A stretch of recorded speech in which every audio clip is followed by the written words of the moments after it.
So, hello everyone. Welcome to my channel Zenz Techie 6. This is a place where tech meets clarity. So, out of my passion and curiosity, I want to start a YouTube channel Zenz Techie 6 to cover all the subjects which are involved in the computer science and the allied branches like CSD, CSM and etc.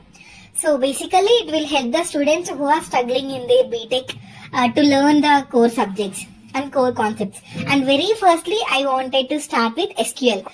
SQL stands for Structured Query Language. మనం SQL అనేది ఎందుకు use చేస్తామంటే it is used to communicate with the database. అసలు database అంటే ఏంటి, data అంటే ఏంటి, data అంటే ఏంటి అంటే ఇది ఒక ఇన్ఫర్మేషన్ అన్నమాట. Like how can we say a bank related data or a business related data or else a clothing related data and everything comes under the database. ఇప్పుడు బ్యాంక్ రిలేటెడ్ డేటా అంటే bank లో ఎంతమంది customers వస్తున్నారు, ఎంతమంది employees ఉన్నారు and everything దీ should be involved in a database అన్నమాట. ఇప్పుడు మనం డేటాబేస్ లో డేటా అనేది స్టోర్ చేసుకుంటాము. Database is like a container అన్నమాట. అంటే మనం డేటా అనేది ఒక ప్లేస్ లో స్టోర్ చేసుకుంటున్నాం కదా, దాన్ని మనం కంటైనర్ అని అంటాము. ఇది డేటాబేస్. ఇప్పుడు ఈ డేటాబేస్ లో సో మచ్ ఆఫ్ డేటా అనేది ఉండింది, like everything అన్నమాట. how many customers in the bank, how many employees in the bank and employees కి ఉన్న ఎంప్లాయీ ఐడి, వాళ్ళ శాలరీ, వాళ్ళ జాయినింగ్ డేట్, ఎవ్రీథింగ్ ఈ డేటాబేస్ లో అనేది మనం స్టోర్ చేసుకుంటాం.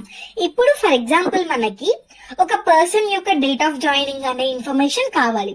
అలాంటి ఇన్ఫర్మేషన్ కావాలి అన్నప్పుడు మనం డేటాబేస్ తో కమ్యూనికేట్ అవ్వాలి. సో డేటాబేస్ తో కమ్యూనికేట్ అవ్వాలంటే మనకు ఒక లాంగ్వేజ్ కావాలి. సో ఇక్కడ మనం SQL యూజ్ చేస్తున్నాం to communicate with the database. అంటే టు ఇన్సర్ట్, డేటాని ఇన్సర్ట్ చేయడానికి కానీ, లేదా ఉన్న డేటాని రిట్రీవ్ చేసుకోవడానికి, లేదంటే డేటాని అప్డేట్ చేయడానికి మనం ఒక లాంగ్వేజ్ అనేది యూజ్ చేస్తున్నాం. అది SQL లాంగ్వేజ్. సో ఇప్పుడు మనం ఒక ఇంట్రడక్షన్ అనేది తెలుసుకుందాం. అండ్ కమింగ్ వీడియోస్ లో I'm going to explain about all these topics. Until then please do share, like and subscribe. Thank you everyone.